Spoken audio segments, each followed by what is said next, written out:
My guy's 5x levered into the private equity funds that he works for. By any stretch of the imagination, he is very successful. He works very hard. He is living the American dream. But I really want to stack up the leverage just so you guys get a good picture.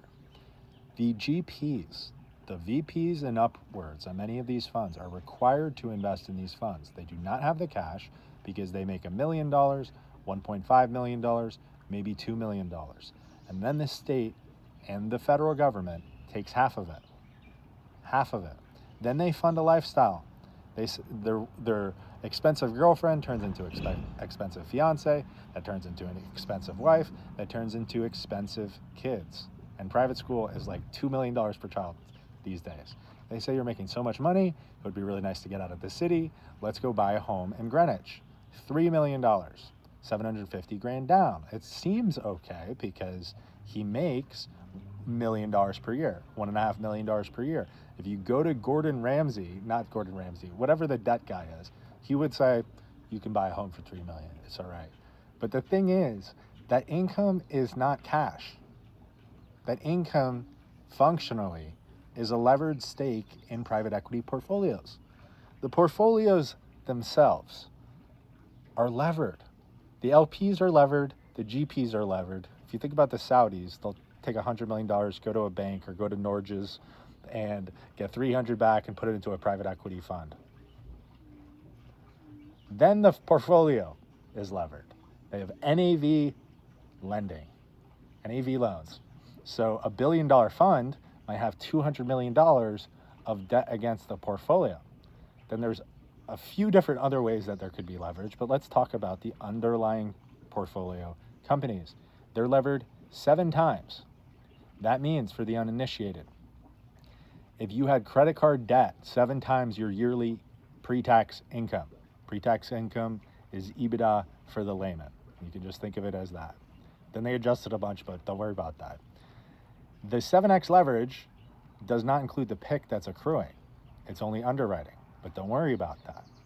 So functionally, in a $10 trillion asset class, there might only be $3 trillion of unlevered cash. The rest is just leverage into the equity. That is leverage into the companies.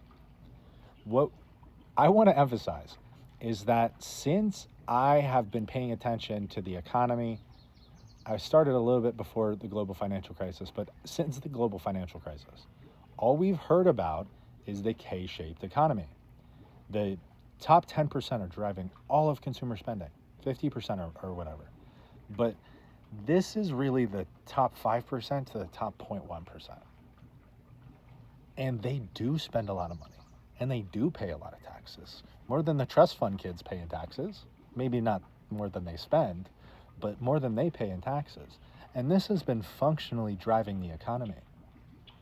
And these guys are cash poor. They went to a good school. Maybe they went to Duke. They went Goldman. Now they're at Ares. But they're cash poor. If you take a 25% write down and they say, oh, the underlying portfolio companies are 45% LTV, then the portfolio is 20% LTV. Then the GPs are 80% LTV. It's so stacked up. It's so stacked up.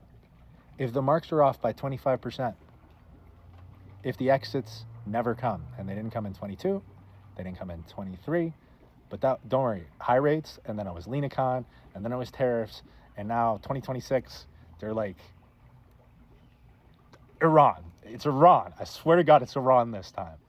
If they don't come, and a lot of these funds in their 6th year have not had any distributions, if they don't come, especially at the IRR that they said they were at, and these people are spending money like this money is good for the most part. Some are smart enough to realize, fuck, then we have a big problem. And this is just the private equity.